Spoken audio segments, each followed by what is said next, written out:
மணிமேகலையோட கணவரான ஹுசைன் இன்னைக்கு சபரிமலைக்கு மாலை போட்டிருந்தாரு. அந்த வீடியோ தான் சோசியல் மீடியா முழுசும் வைரல் ஆயிட்டு இருந்துச்சு. சோ பல நெகட்டிவ் விமர்சனங்கள் வந்துட்டே இருந்த நிலையில மணிமேகலை இது எல்லாத்துக்கும் பதில் சொல்ற மாதிரி ஒரு ஸ்டோரிய ஷேர் பண்ணிருக்காங்க. மணிமேகலை ஹுசைன் இவங்க ரெண்டு பேருமே வேற வேற ரீஜனை சேர்ந்தவங்க. லவ் பண்ணி மேரேஜ் பண்ணிக்கிட்டாங்க.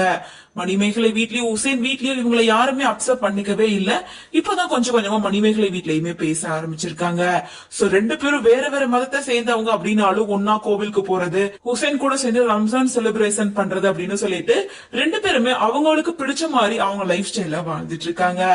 இன்னொன்னு இன்னைக்கு காலையில சபரிமலைக்கு மாலை போட்டிருக்காரு ஹுசைன். அந்த வீடியோவை மணிமேகலை ஷேர் பண்ணிருக்காங்க. அதை பார்த்த பலருமே ஹுசைன் ஒரு முஸ்லிம், அவர் எப்படி மாலை போட்டிருப்பாரு, அதுவும் ஐயப்பனுக்கு எப்படி மாலை போட்டிருப்பாரு, மணிமேகலை தான் மாலை போட வச்சிருப்பாங்க அப்படின்ற மாதிரி பல நெகட்டிவான விமர்சனங்கள் வந்துட்டு இருந்துச்சு. இதை தொடர்ந்து இது எல்லாத்துக்கும் பதில் கொடுக்கற மாதிரி மணிமேகலை ஒரு ஸ்டோரிய ஷேர் பண்ணிருக்காங்க.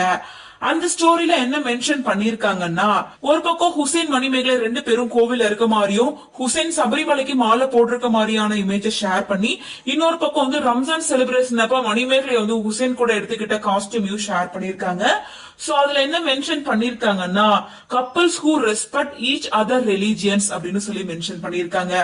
அதாவது ஹுசைனா மணிமேகலை தான் மாத்திட்டாங்க அப்படின்னு சொல்லிட்டு வந்திருந்த நிலையில, ஹுசைன் எனக்காக எல்லாம் மாற கிடையாது, ரெண்டு பேரும் ஒருத்தரோட மதத்தை ஒருத்தர் மதிக்கிறோம், ரெண்டு பேரும் ஒன்னா சந்தோஷமா தான் இருக்கும், தேவையில்லாத ரூமர்ஸ கிளப்பாதீங்க அப்படின்ற மாதிரி இன்டேரக்டா இந்த இஷ்யூக்கு பதிலடி கொடுத்திருக்காங்க.